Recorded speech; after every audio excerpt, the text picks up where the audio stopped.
How's it going, everybody? Today I'm going to do a brief guide on how to complete the Gray Mourner challenge, in which you're going to deliver the delicate flower from the Gray Mourner in Resting Grounds to this gravesite in Queen's Gardens. I know a lot of people post online asking for a good route. Some people, have put really helpful images online, but I haven't really seen any videos that were dedicated to this challenge exclusively, so I figured I'd make one. I'll preface it by saying that it probably is going to contain some spoilers depending on how far along you are in the game.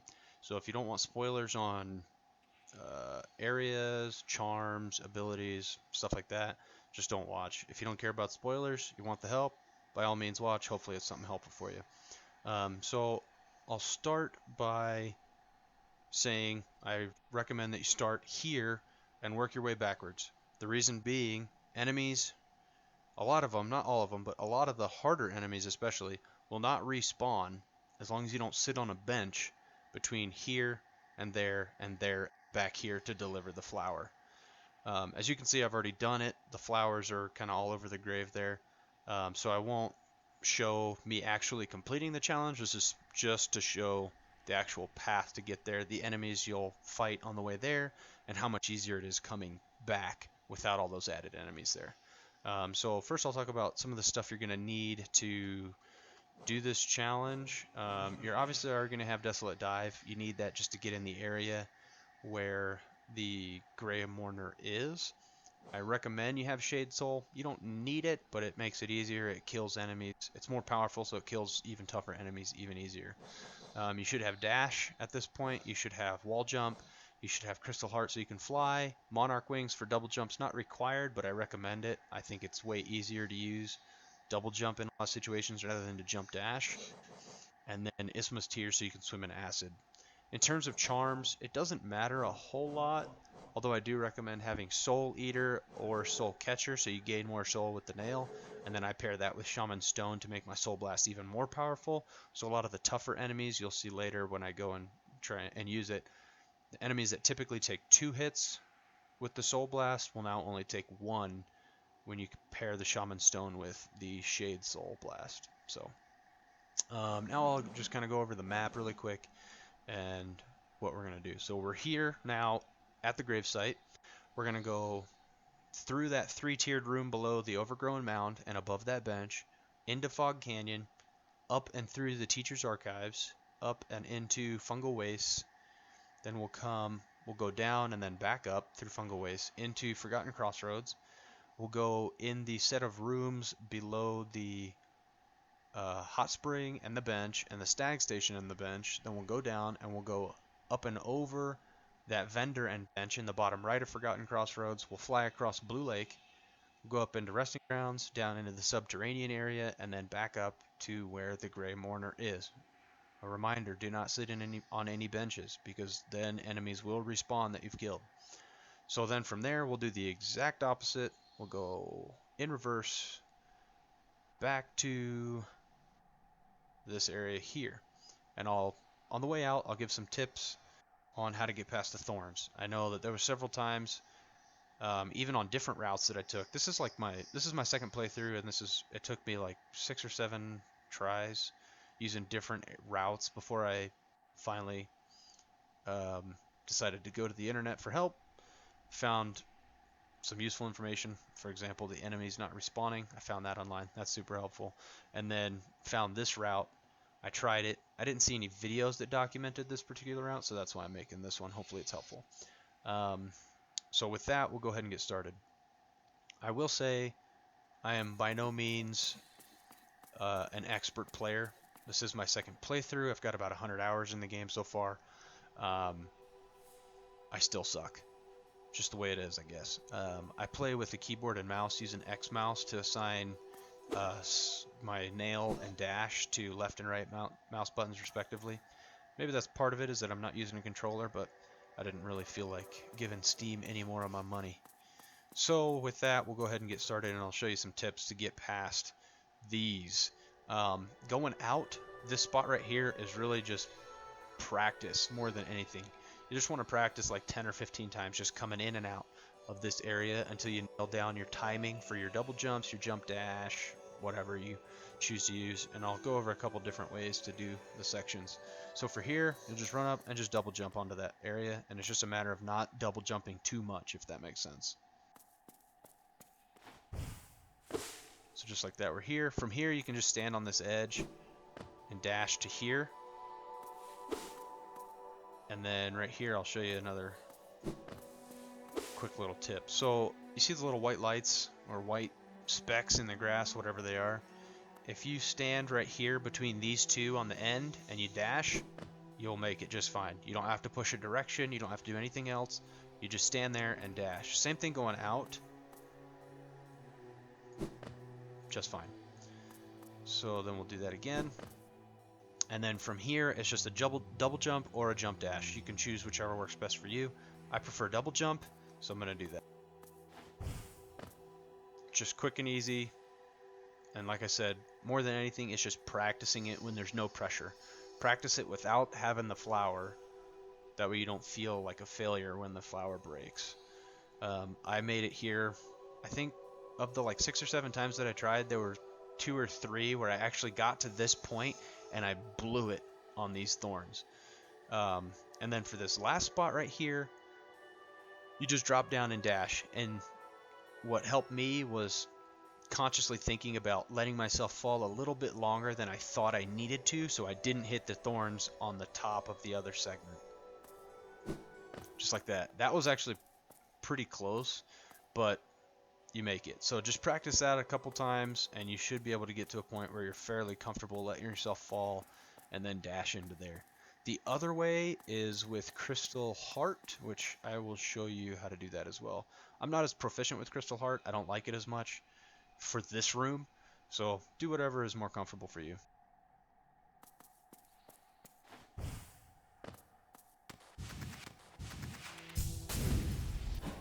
So just like that, you saw at first I clicked it a little too soon. If you let it go right away before it fully charges, nothing happens. So that's what I did there. So those are kind of my tips for getting into this area, which I think for the most part is the hardest for most people. So now we'll get going. I probably won't do a lot of commentary from here. Like I said, I might get hurt. Hopefully I don't make a total idiot of myself, but I'm just going to go through more than anything. It's just to show you the route going backwards, the enemies you'll kill on the way to the Gray Mourner, and then how much easier it is coming back with so few enemies.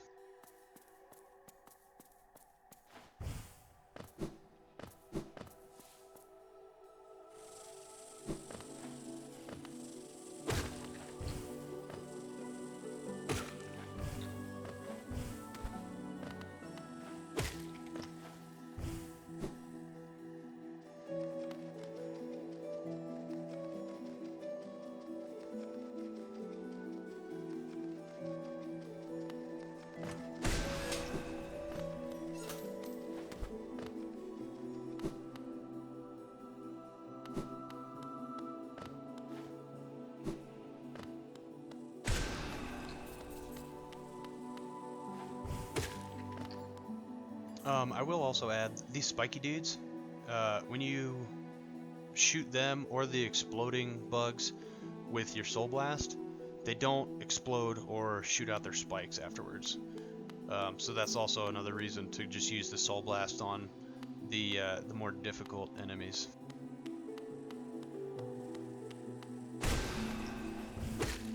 I also recommend all these little easy dudes, just hit them just so you can get some soul, because you're going to use so much of it.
just a reminder, don't sit on that bench.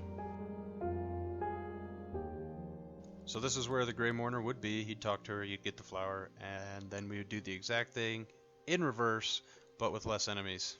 So let's show it.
So with this part, obviously, the whole time with the flower, just go slow.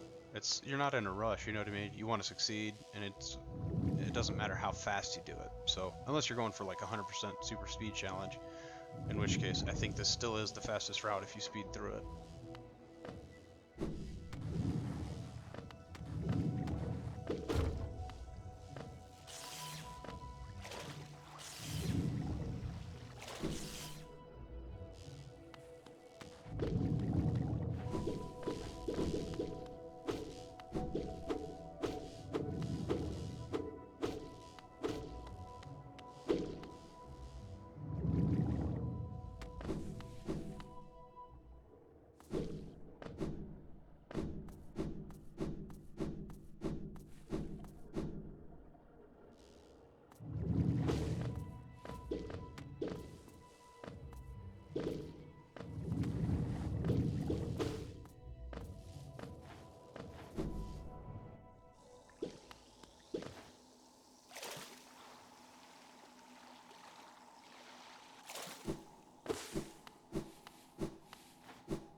Alright, so just remember this spot, dash, and you're good.